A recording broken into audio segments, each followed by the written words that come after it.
Welcome back to the Vandy Sports Podcast. I'm Joey Dwyer, and Mark Byington has landed himself another one. MJ Collins, the Virginia Tech guard, teammate of Tyler Nickel last season, has committed to Vanderbilt. Thank you to the Wash House for presenting our rapid reactions and all of our basketball content. We appreciate you guys. And everybody check out the Wash House. They do great work. But MJ Collins, nice gift for Vanderbilt. I think he said that about a lot of guys, but MJ Collins feels like somebody who can really help Vanderbilt. He's versatile, he's physical. I think he can be really a nice secondary ball handler. I think he can be a nice scorer. Averaged 7.4 points a game as a sophomore last year for Virginia Tech. And again, a guy who's proven it at the ACC level, I think is a guy Vanderbilt should be happy with. He averaged 4 as a freshman, went up to 7 as a sophomore. Actually got less efficient by 0.5 of a point. Also from three-point range, I think got a little more efficient, but the volume also went up and it still wasn't super efficient. I don't know that he's going to be an awesome scorer for Vanderbilt. He shot 34% from the field.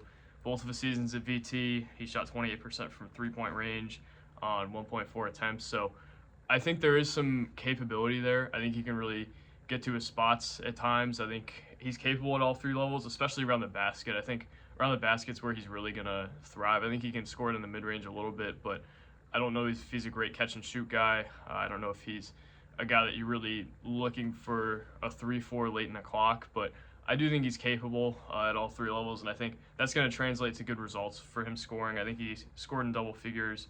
I had it somewhere in the story. I think it was 11 or so times this year.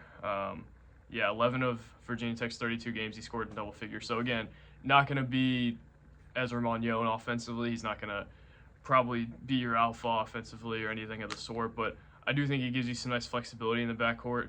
He can play both guard spots. Played more of the two this year because Sean Padula was their guy in the backcourt and was really about as true of a point guard as you could have hoped for. But I do think Collins is a good passer, had a 16% assist rate, had almost 3 assists per game, kind of as an off guard. So there is some capability there. I think he has good vision. I think he really knows how to run the pick and roll. And I think he can be a guy who Vanderbilt can use in either guard spot. I still think they'd probably want to add a point guard alongside of him. I don't think this is their plan at point guard necessarily, but I do think that he can slide in there when the point guard has to go on the bench. Whatever guard they get who's going to play the one probably won't be Ezra Manjon. He probably won't be a guy who can play 32 minutes a night, or at least ideally will play 32 minutes a night. I think you're going to have secondary ball handler options, and Isaiah West went in the portal today. Tyler Tanner, I think, could be one, but I don't know if he's fully ready. So Vanderbilt's going to have to find answers and ball handlers in the backcourt, and I think Collins is a really nice secondary one to have. If he's your number one ball handler, I think you might have a little bit of an issue, and I also think he might be better as a 2. I don't think he's your Tyron Lawrence where just throw him the ball and say go score, but he was also more efficient than Tyron was this year. So I do think there is something there, and also I think there's really something there defensively, and I think that might have affected what he did from the field this year, was how much effort he was putting in defensively. I think he's a guy who gives a lot of effort on that end. And I've talked to some people on the VT side who think he's an above-average defender in a sense. I think Mike Young really challenged him last year to really guard the other team's best guard, and I think he took on that challenge. I think that's a guy who seems to have the mentality of, I want to guard their best player, and I think he did that for a lot of the season. They said this was – actually, I don't know if this guy wants to be named, but he said Mike Young tasked him with guarding the other team's best guard at times, and I think he mostly hit with the occasional miss. And I think Vanderbilt will take that, especially from where they were defensively last season. I don't know that he's a great transition player, just kind of looking at the system. I think he's an okay transition player. He does have some athleticism, and physicality can help him finish around the rim. He's not Tyler Nickel on that end, though. I think Tyler Nickel is a fantastic transition player and really fits what they want to do. Collins, I don't know if he's a perfect fit in that aspect, but I do think he's going to defend. I think he's kind of the blueprint of what they want in terms of a guy who is going to get after it and is going to do some things that they really like. I think the Virginia kind of connection here paid off, and I think maybe Collins wants to be back in the Southeast because North Carolina native, was a 3-star recruit by rivals. But again, I really like MJ Collins' game. I don't know that it's going to be – you look at a Power 5 transfer coming to Vanderbilt and a guy who started 28 games, and you're thinking, wow, this guy's going to be something tremendous. And I think he's going to be a good player for them.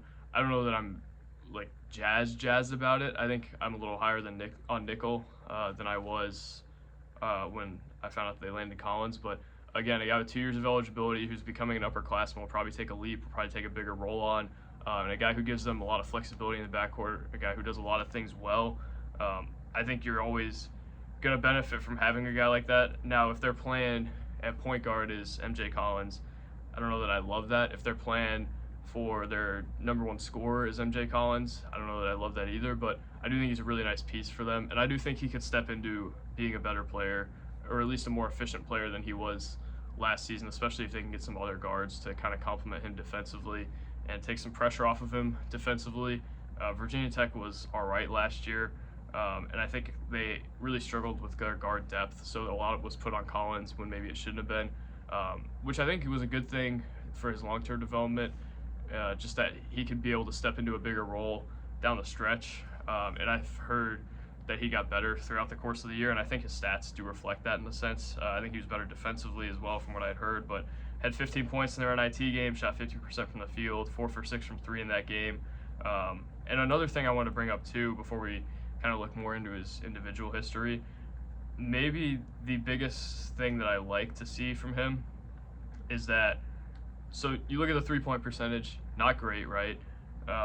Shot 3 of them a game this season at 28%, but 1.4 free throw attempts a game. I actually had messed up that stat earlier in the podcast, but shot 84% from the free throw line on over an attempt per game, and shot 80% from free throw line his freshman year.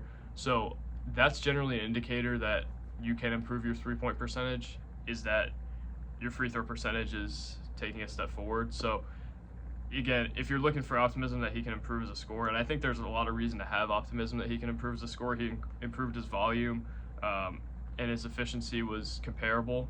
So I think this year the thing for him is, can he be a more efficient scorer, and can they put the right pieces around him? Because I think they have good pieces right now. They have a good front court. Well, maybe not a good SEC front court, but they have good front court players, Alan Lubin. But I think they need another guard to go alongside him. They probably need 2 more guards to go alongside him.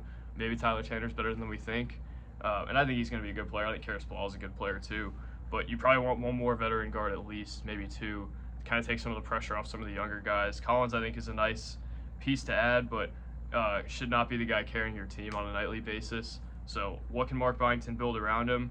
We'll see, but I think MJ Collins is a winning player and the type of player you add if you think that you can put together a winning team and complement him with other guys. And I think he was probably bought into that when he committed here, that he probably thought that they were building something worth joining. And I think them getting a guy like MJ Collins and Tyler Nickel indicates that, hey, there's maybe something here that guys are starting to believe in, and they're starting to be able to pitch it a little bit better. So again, nice gift for Vanderbilt. I wouldn't write it off and say they're going to the tournament because of that, but it's a good piece to have, especially in year 1 of a tenure.